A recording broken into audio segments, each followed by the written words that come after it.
Hi, Terra Nova friends. Welcome back. We're here to read our next chapter in Because of Winn-Dixie.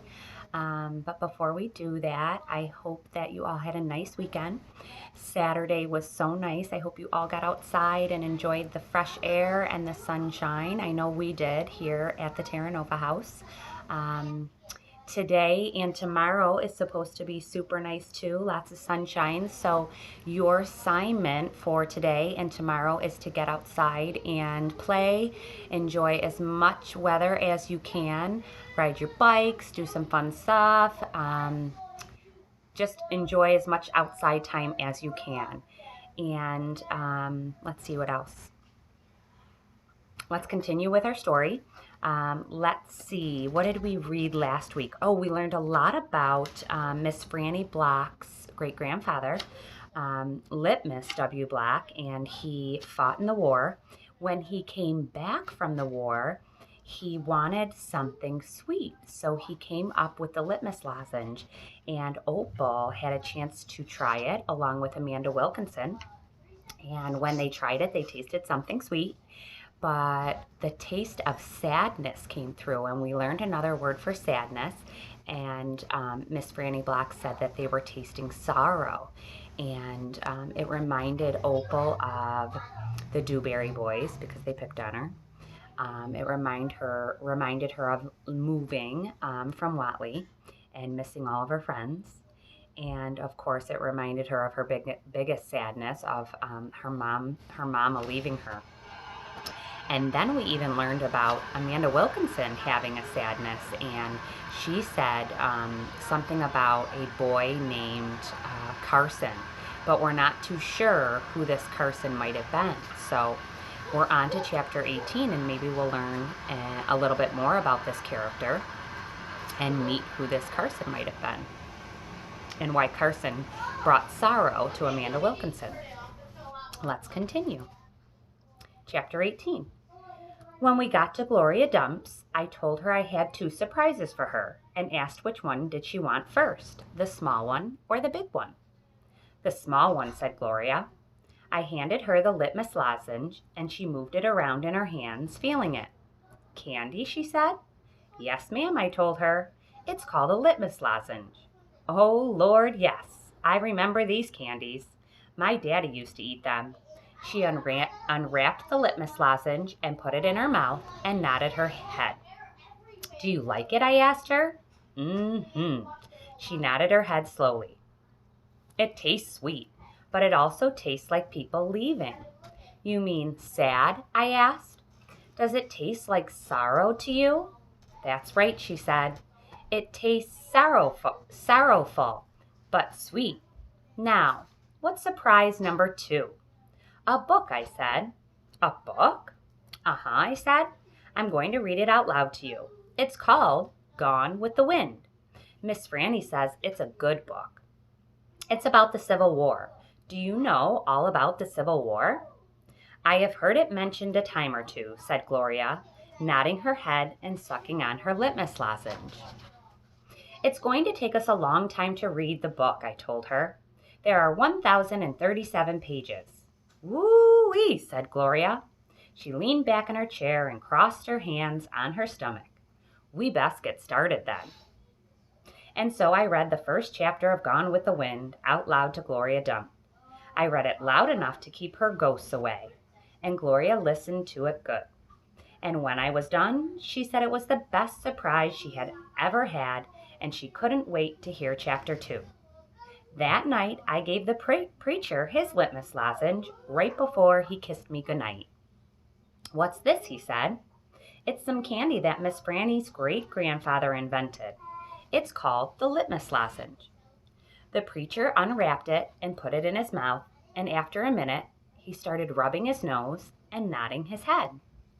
Do you like it? I asked him. It has a peculiar flavor. Root beer? I said. Something else. Strawberry? That too. But there's still something else. It's odd. I could see the preacher getting further and further away.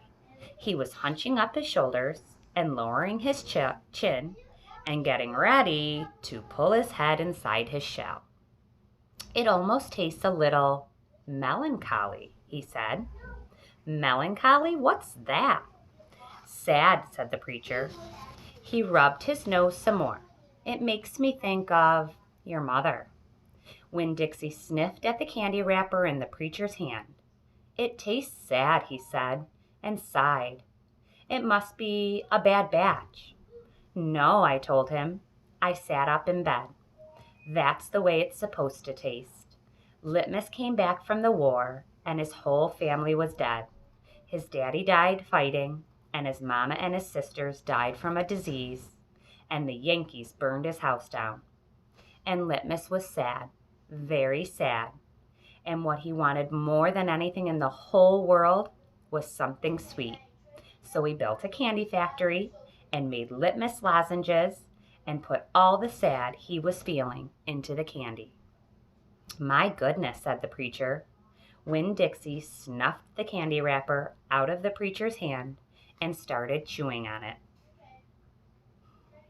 Give me that, I said to Winn-Dixie, but he wouldn't give it up.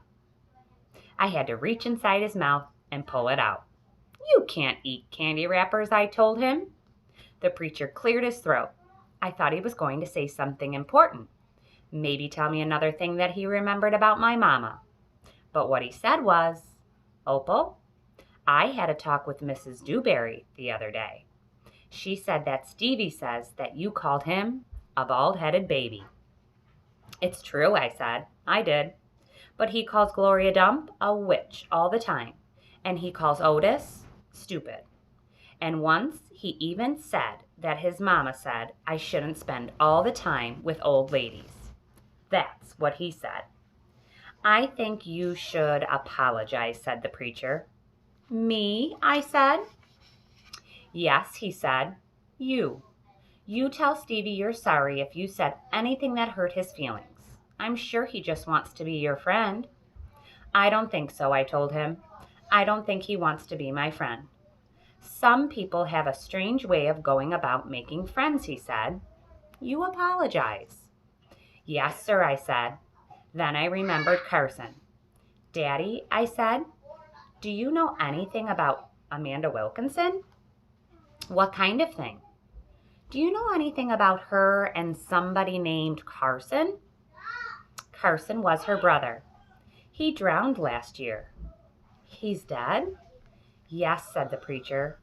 His family is still suffering a great deal. How old was he? 5, said the preacher. He was only 5 years old. Daddy, I said, how could you not tell me about something like that? Other people's tragedies should not be the subject of idle conversation. There was no reason for me to tell you. It's just that I needed to know, I said, because it helps explain Amanda. No wonder she's so pinch-faced. What's that? Said the preacher. Nothing, I said. Good night, India Opal, the preacher said. He leaned over and kissed me, and I smelled the root beer and the strawberry and the sadness all mixed together on his breath. He patted Winn-Dixie on the head and got up and turned off the light and closed the door. I didn't go to sleep right away. I laid there and thought how life was like a litmus lozenge, how the sweet and the sad were all mixed up together, and how hard it was to separate them out. It was confusing. Daddy, I shouted. After a minute, he opened the door and raised his eyebrows at me. What was that word you said? The word that meant sad? Melancholy, he said. Melancholy, I repeated. I liked the way it sounded, like there was music hidden somewhere inside it. Good night now, the preacher said. Good night, I told him back. I got up out of bed and unwrapped a litmus lozenge and sucked on it hard and thought about my mama leaving. That was a melancholy feeling. And then I thought about Amanda and Carson, and that made me feel melancholy too. Poor Amanda and poor Carson. He was the same age as Sweetie Pie, but he would never get to have his 6th birthday party. sometimes there's happy parts in a story, sometimes there's melancholy parts, sorrowful parts in a story. But we got a chance to meet Carson. We got a chance to understand Amanda Wilkinson a lot more in this chapter. And I think that maybe some of those words in that chapter could help you fill out that character trait booklet that many of you have probably been working on. Melancholy might be a very nice trait for you to describe Amanda Wilkinson, and knowing more about her brother Carson could be a great piece of text evidence to describe why Amanda Wilkinson is full of that trait, melancholy, or full of sadness. So that would be something great for you to put in that character trait study booklet. So thank you for joining me, and we will see you tomorrow for our next chapter in this awesome, awesome book that we're reading together. I hope everyone's staying safe and healthy, and I will talk to you soon. Bye.